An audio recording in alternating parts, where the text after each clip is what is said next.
Donc quelques exemples illustrant notre volonté de renforcer la présence de la nature en ville. Le premier exemple concerne la création d'un nouveau parc rive gauche, à l'emplacement même de l'ancienne piscine.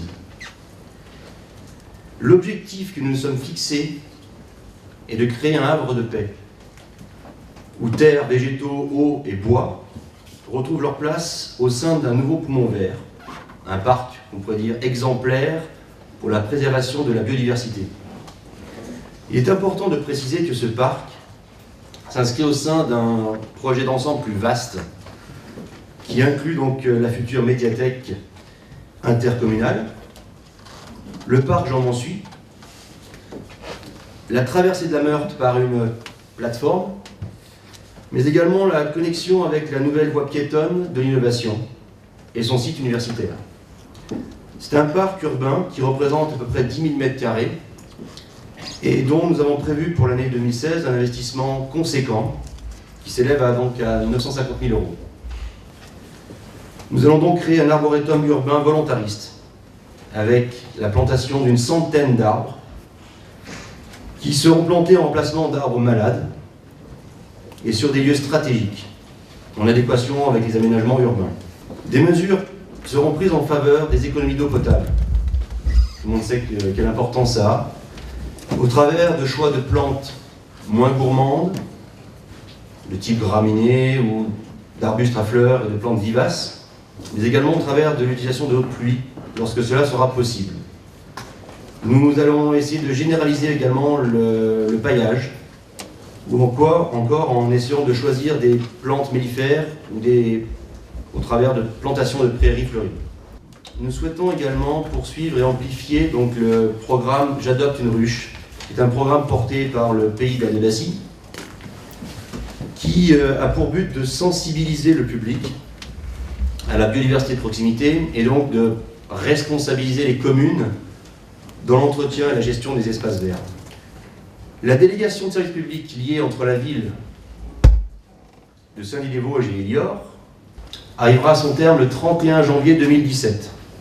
Aussi, nous allons définir un nouveau cahier des charges qui favorisera l'introduction des produits issus des filières en circuit court, mais également l'utilisation de produits de saison. Le grand plan global de déplacement verra déjà la définition d'un nouveau plan de circulation à l'échelle de la ville, la place du vélo en ville, grâce au déploiement à moyen terme des pistes cyclables. En termes de mobilité, une aire de covoiturage sera créée avec le soutien des fonds Territoire à énergie positive pour la croissance verte. Donc nous allons reprendre les négociations qui avaient été interrompues en 2013 avec les services de la SNCF pour reprendre l'idée du pôle multimodal. Et il faut savoir que 25 à 30% de la population est sujet à des allergies. D'où l'importance et la nécessité de renforcer l'analyse et le suivi de la qualité de l'air intérieur. À titre d'exemple, l'école Clémenset. Nous avons prévu la réfection de son système de chauffage, qui en a bien besoin. Pour l'école Vincent Auriol, deuxième exemple, un vaste programme de rénovation totale des espaces intérieurs a été défini avec un montant global de 245 000 €. L'énergie la moins chère est celle que l'on ne consomme pas. Nous avons renégocié l'accord cadre relatif à la fourniture du courant électrique, ce qui a déjà permis de prévoir une économie, monsieur l'adjoint aux finances, 50 000 € sur 2016. La mise en application du programme qu'on a appelé CREM, pour conception, réalisation, exploitation et maintenance de notre parc d'éclairage public, sur la base d'un contrat de 9 ans, qui va de la période 2014 à 2023, permettra de renouveler un tiers du parc de luminaires. Nous avons décidé d'éteindre certains luminaires, d'éteindre les éclairages publics dans tous les quartiers, à l'exception du centre-ville, des entrées de ville et de certains quartiers dits politiques, à partir d'1h du matin et seul jusqu'à... Politique de la ville. Politique de la ville. Politique de la ville. Donc à partir d'1h du matin et seul jusqu'à 5h.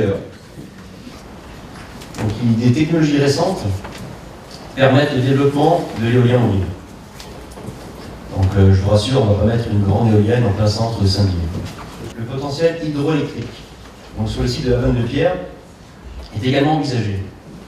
Donc nous allons lancer, c'est déjà le cas, une étude préliminaire avec un cabinet spécialisé pour apprécier la faisabilité et la rentabilité également de ce projet hydroélectrique.